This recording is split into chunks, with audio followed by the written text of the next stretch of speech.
Truly legendary stadiums offer so much more than a cozy seat to sit in and watch a show. A lot of times, the stadium is the show. Check out the 10 coolest, most impressive stadiums on Earth. Since 2005, Munich's Allianz Arena has been entertaining countless German soccer fans. It's also entertained fans of pretty colors that keep changing. Even before entering the 75,000-seat stadium, Allianz Arena already entrances you with a unique glow-in-the-dark color scheme. Every inch of this tire-shaped arena shines brightly in an ocean of LED lights. Every 30 seconds, you're greeted with a new color that runs the Star Wars gamut. Sometimes you get Jedi Blue, other times Sith Lord Red, and still other times you get Samuel L. Jackson Purple. The inside of the arena delivers on the crowd-pleasing promise of the initial light show. With 28 kiosks and 2 full-size restaurants, the only way you'd ever go hungry at an Allianz event is if you chose to go hungry.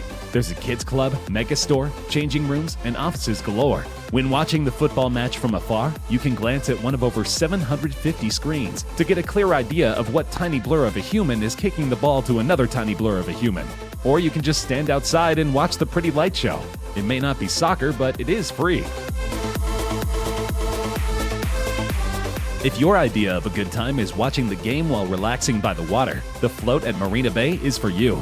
The field is literally built on the water, like a sports-filled peninsula. On the land, you'll find a 30,000-seat set of bleachers, perfect for watching the athletes go. And you wouldn't be watching some small potatoes event either. At roughly the size of a traditional football pitch, the float is the world's largest floating stage. The float was created in 2007, meant to be a temporary stadium until a more permanent and more traditional one could be built. However, that never happened, and the float took on a life of its own as a wonderful place to see a show. You just won't often see a soccer match there, because good luck getting soccer fans to agree that only 30,000 of them can see any given match.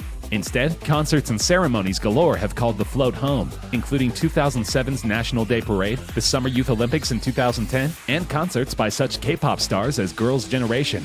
At any given time, the float could be rendered extinct by the completion of a nearby full-size stadium. Until then, sit back and enjoy the water. 2010 saw the first ever FIFA World Cup to be held in Africa. As such, the sport needed a grand arena to host the finals. Enter FNB Stadium, originally known as Soccer Stadium since its opening in 1989. Renovations and reconstruction turned the decades-old stadium into a modern marvel. People began to call it the calabash, or African pot, and as you can see, it does look very much like a giant African clay pot. More to the point, it became the kind of stadium perfect for hosting such a historic event. With nearly 95,000 seats, it is the single largest stadium in all of Africa. Even before its renovation, it could hold nearly 80,000 people. The biggest simply got bigger. And the shows and events FNB Stadium hosts can attest to that. Beyond the 2010 World Cup, FNB hosts a number of important soccer matches, both local and international. It's also hosted a national memorial service for Nelson Mandela after his 2013 death, as well as concerts by international megastars like U2, Justin Bieber, and Lady Gaga. In short, if people pay to see you at FNB Stadium, you're more than a somebody. You're the somebody. Unofficial stadium nicknames sure are fun. One of the most fun is Beijing National Stadium, which almost everyone calls the Bird's Nest Stadium. It's not hard to see why. It looks almost exactly like a giant bird's nest, albeit one made out of steel instead of straw and twigs. It took 42,000 tons of steel to assemble Bird's Nest, making it the world's single largest steel structure as of its 2008 opening. This complete reliance on steel offers the potential for this stadium to safely last well over 100 years in its pristine form. And since it can seat up to 91,000 people, we had all better hope it stays safe and secure for every day of its century-long life. Complicating the goal of a 100-year-old stadium is how the area surrounding it can be less than friendly on a good day. With earthquakes a regular concern, Beijing's government demanded that the stadium be built from steel to withstand them all. However, the weather outside is frightful, dipping as low as -20 degrees Celsius in the winter to -30 degrees Celsius in the summer. Such temperature extremes can cause steel to expand and contract, which isn't ideal when the goal is to keep 90,000 fans safe at all times. The solution? The construction team actually developed a new kind of steel called Q35. Its low sulfur and low phosphorus content can withstand both earthquakes and fluctuating temperatures, making Bird's Nest Stadium a revolutionary building indeed. Mother Nature clearly stands no chance against the tag team of soccer fanatics and engineering geniuses. Do you love both football and Skyrim? Then Taiwan's Kaohsiung Stadium is for you. Rather than design a traditional closed, rounded stadium, the architects behind Kaohsiung opted for perhaps the most unique design in stadium history. The walls surround 3 sides of the stadium field, like a horseshoe. But rather than close it in, the wall then juts out, forming what looks a lot like a tail. That, combined with the stadium's panels looking like scales or snakeskin, make the entire thing look like a dragon's tail. Or a question mark, if you're still too traumatized by the Game of Thrones finale to think about dragons. The tail doesn't just look cool, it's literally cool. Knowing how hot summers in Taiwan can get, the tail portion of the roof forms a tunnel under which hot air can pass and cool down, before entering the stadium and refreshing the 55,000 fans in attendance. Feng Shui plus science strikes again. No, not Macarena Stadium. Though feel free to pause the video and dance around for a bit anyway. We'll wait. Okay, dance break's over. Back to the video. Brazil's Maracanã Stadium has been around for ages. Opened in 1950 as the main venue for that year's World Cup, it is famous for holding the largest crowd to ever witness a soccer match. The 1950 World Cup finals drew over 200,000 fans to Maracanã. How is that possible, you ask? Simple. At the time, the stadium was not actually finished. There were few toilets and much of the stadium didn't actually have seats. Luckily for anybody who wanted to watch World Cup matches regardless of comfort levels, regulations regarding standing room-only crowds were lax, if not completely non-existent back then. So 6 figures worth of people crammed into an unfinished stadium and stood as close together as possible in order to watch the match. Let's hope they all remembered deodorant. Construction finally ceased in 1965, 15 years after the stadium opened. Even still, ungodly amounts of people crammed into the stadium on the regular to see the matches. Over 100,000 people attended a match 284 times in the stadium's history. But that hasn't happened since 1983, and don't expect it to ever happen again. Over time, more and more of the stadium received actual seating. Then, on July 19, 1992, a tragic accident occurred. An entire upper stand collapsed and killed 3 people while injuring around 50 others. That was enough to end SRO altogether and only allow seated patrons. Even still, Maracanã Stadium draws over 78,000 people per match, making it the largest stadium in all of Brazil. Regulations or not, Brazilians love soccer just as much now as they did in 1950. The original Wembley Stadium was born in 1923 and housed events and games aplenty until its retirement in 2000. The new Wembley opened in 2007 and improved on its parent in every way. It seats over 90,000 people, making it the largest stadium in Great Britain.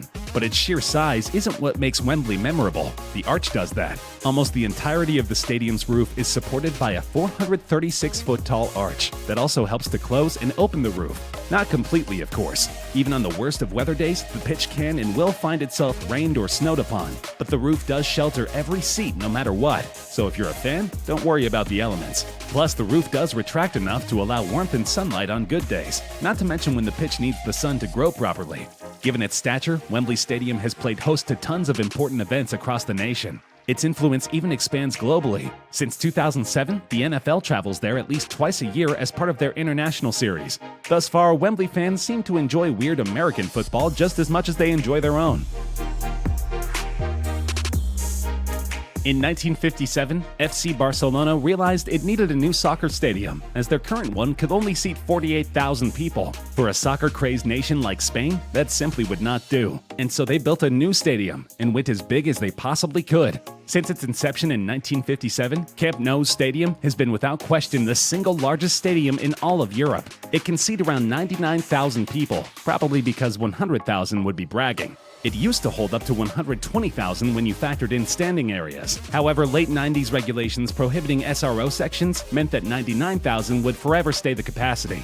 Not only is it the largest stadium on the continent, but it's also the best. In 1998, the Union of European Football Associations awarded 5-star status to Camp Nou. The UEFA has since replaced its stars with categories, but Camp Nou still has the highest possible designation, Category 4. Considering the stadium houses a chapel, several VIP lounges, television studios, a medical center, and even a club-centric museum, it's easy to see why. What makes this stadium even cooler is how its nickname, Camp Nou, eventually became the official name. Until the year 2000, the building was officially known as Estadio del FC Barcelona. FC Barcelona held a fan vote to determine the best name, and Camp Nou won with over 68% of the vote. Camp Nou translates to new grounds, which doesn't make much sense since the stadium is over 60 years old. But clearly, to FC Barcelona fans, Camp Nou Stadium will always be their baby. They say everything's bigger in Texas, so why shouldn't their football teams have the biggest stadiums of all? That's apparently what Dallas had in mind when constructing AT&T Stadium for the Cowboys. Their original venue, Texas Stadium, simply wasn't big enough. After all, it could only seat around 65,000 people. For America's team, that simply would not do. Their new stadium, which opened in 2009, seats around 80,000 people for a normal event, but its unique system, where seats are fastened together onto rails, allow for seats to be squeezed together and more added when necessary. Thanks to this innovation, AT&T Stadium can house up to 100,000 people for events such as the Super Bowl and the Cotton Bowl. The stadium itself is one of the most unique in all of sports. Two 300-foot-tall arches support the roof, which retracts enough to allow the elements onto the field, but not the stands. The field is technically below street level, so when fans enter, they get a full panoramic view of everything. And the Jumbotron is perhaps the most massive in the entire sports world. It's 160 feet long, 71 feet high, and hangs 90 feet above the field. It's so massive, in fact, that several football players have hit it while punting the football. Doing so massively screws up the player's intended field position, but the Tron isn't going away, so the players might as well get used to it. Easily the oldest and most historic stadium on our list, Athens Panathenaic Stadium has existed since 330 BC and is still going strong. It took roughly 1,400 years off due to abandonment, but we won't hold that against it. In 300 BC, the Athenian statesman Lycurgus took a centuries-old racetrack and built a limestone stadium around it. 150 years later, a politician named Herodes Atticus renovated the stadium, this time out of marble. By this point, it could seat nearly 50,000 people and became the site for many major events, such as the ancient Olympic Games. Then, around 400 AD, Roman Emperor Theodosius I banned most festivals and games, meaning Panathenaic Stadium quickly fell into abandonment and ruin. It remained a ruin until archaeologists unearthed it in 1835. Quickly, Athens made efforts to rebuild it, efforts which culminated in the stadium hosting the inaugural modern Olympics in 1896. Panathenaic Stadium is still in use today. It won't likely hold any soccer matches or major concerts, since the field is actually a long, thin racetrack rather than a wide-open pitch. However, it's perfect for events such as archery, basketball, and of course, racing. The stadium housed several events during the 2004 Athens Olympics, as well as the 2011 Special Olympics World Summer Games. Before that, the 1968 FIBA European Cup of Basketball staged its final at the stadium, where an incredible 80,000 people squeezed into the stands. An additional 40,000 watched while standing. Not bad at all for a non-traditional venue that's been around since Aesop was alive and writing his fables.